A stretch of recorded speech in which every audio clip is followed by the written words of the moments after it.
अहिले म काठमाडौँ आएको 4 वर्ष भइसक्यो र फर्स्ट टाइम म सिटी सेन्टर जाँदैछु। पहिला काठमाडौँ आउँदा सिटी सेन्टर खुब गइन्थ्यो कि फिल्म हेर्न गइन्थेन। तर अहिले चाहिँ म 4 वर्षमा फर्स्ट टाइम यो जुर्यो। खासमा एउटा म यहाँ 3D फिल्म हेर्न आएको थिएँ, 18D फिल्म भन्छ।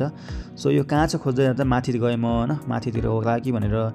तर यस्तो सिटी सेन्टरमा चाहिँ यसपालि के चहल पहलै थिएन कि, शून्य न। शनिबारको दिन पनि सायद म बिदाको दिन आएको थिएँ यहाँ।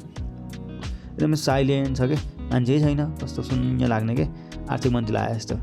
हामी चाहिँ माथि 3rd फ्लोरमा बल्ल मैले यो भेटेँ, यो 18D सिनेमा जुन म हेर्न आएको थिएँ। यो फ्लाइओभर इन्टरटेनमेन्ट लेखेको छ यहाँ। सो जाँदै गर्दा तपाईँको यहाँ गुजरा शिवाको 18D को फोटो पनि थियो अनि यहाँ 18D को यो पनि थियो।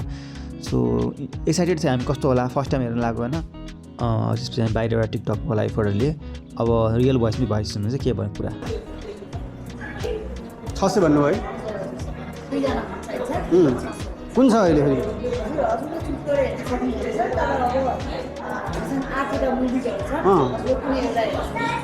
अहिले को हेर्न मिल्छ त? अहिले चाहिँ कुन हेर्न मिल्छ? हजुर त्यो भित्र हेर्न सक्छौँ। कतिजना हेर्न मिल्ने एकचोटिमा? हामी 2 जना हेर्न मिल्छ र? कति लामो फिल्म हुन्छ र?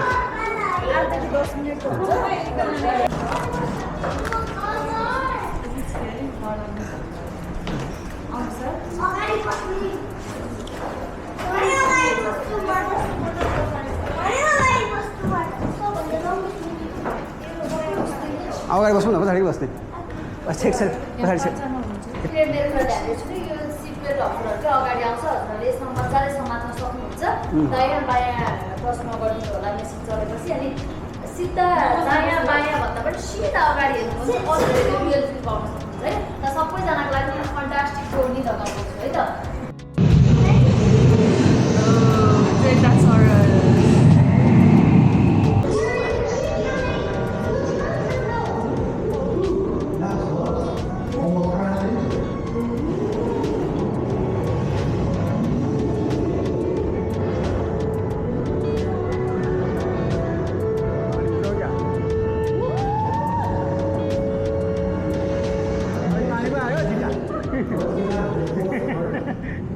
Nice. Wow, kaya yun.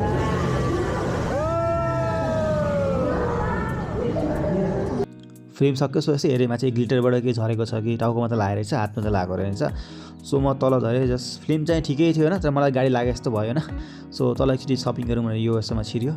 त्यहाँ गएर के छ नयाँ आइटमहरू, पहिला खुब हुन्थ्यो यो यसो पनि मिनिसो पनि। सो यसो हेर्दाखेरि अब के अरे, तर खासै किन्ने केही लाएन। लास्टमा केही त किन्नु पऱ्यो, खाली हात केही किन्न मन लागेन मलाई। एउटा यो फेस मास्क किनेँ, कस्तो हुन्छ न फेस मास्क पनि थाहा थिएन। सो एकचोटि ट्राई गरौँ भनेर मैले यहीँ एउटा फेस मास्क किनेँ। त्यसपछि हामी घर फर्क्यौँ।